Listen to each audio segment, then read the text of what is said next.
আজকে সকাল সকাল আমি আর সুবর্ণ বেরিয়ে পড়লাম গাড়ি নিয়ে। একটা পুরনো বন্ধুর সাথে দেখা করার জন্য বেরিয়ে পড়লাম দুজনে।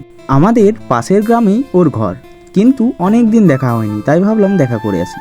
এই দেখো, আমাদের জন্যে বন্ধু অপেক্ষা করছে। পাশেই ওর বাড়ি। প্রায় 2 বছর পর দেখা, তাই একটু গল্প সল্প করতে দেরি হয়ে গেল। বন্ধুর সাথে দেখা করে আমি আর সুবর্ণ বাড়ি ফিরলাম। তারপর সন্ধ্যাবেলায় আমি সুরজদা আর সুবর্ণ চলে গেলাম বেলেয়াতুর কিছু জিনিস কেনার জন্য। সেখানে পৌঁছে সুরজদা পোলট্রির জন্য একটা দুধের প্যাকেট নিয়ে নিল।